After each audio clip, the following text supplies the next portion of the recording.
This week on Tales from the Minibus, we look at Deadpool, Fear Itself.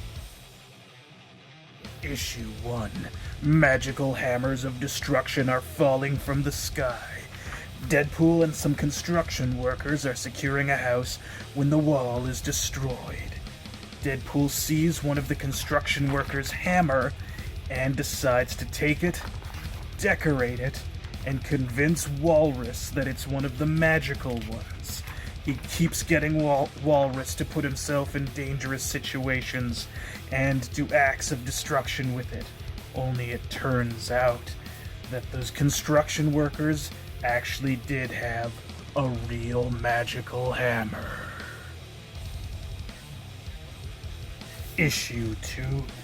Deadpool leads Walrus on a path of destruction among people's homes until he finds one filled with Deadpool merchandise and a little girl who is his #1 fan. Meanwhile, the construction workers are still trying to find the hammer, and so is a bunch of dog people.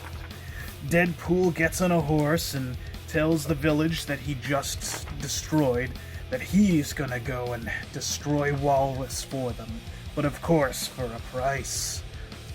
So, during his battle with Walrus, he realizes that the hammer was real. Issue 3. Deadpool takes quite the pummeling from Walrus and barely escapes. The werewolves are after him too. He meets up with the construction workers and finds out that the hammer glows in the power of the moonlight. He fights Walrus more and more in front of his 8-year-old #1 fan.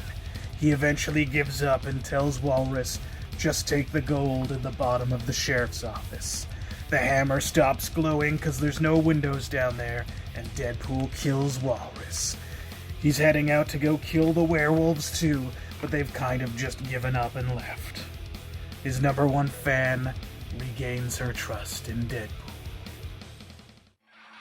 This was an interesting story, actually. I liked those ones where it sort of lets the audience in on the joke and Deadpool's not. So you kind of know it's coming, like you know he's gonna get his comeuppance for all the mayhem and havoc he's wreaking. And he gets it bad when that happens. Also, I love the fact that there's like his big Deadpool fan is like a little 8-year-old girl. When has that ever happened before?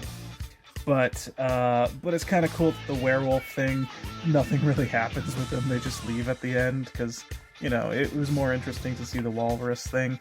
But I like that thing where he had a fake out at the end where it looked like he was going to give up, but it was all a trick. So Deadpool still has that clever sort of conniving, violent sense to him that solves a lot of his problems. And all in all, it was a fun little 3-issue run.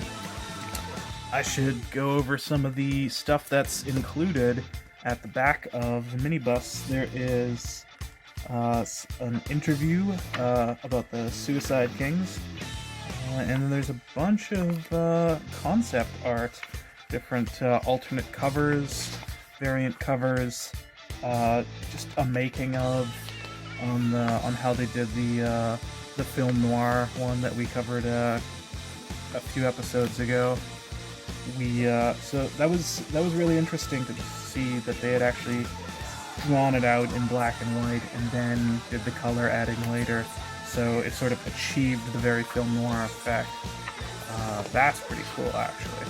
And then we have some more concept art for if you actually put the 3 issues of the Identity Wars together, it creates that image. That's pretty cool. And then these are the pages that were at the back of each one to let you know which issues you had to get. So yeah, that was a really cool thing. I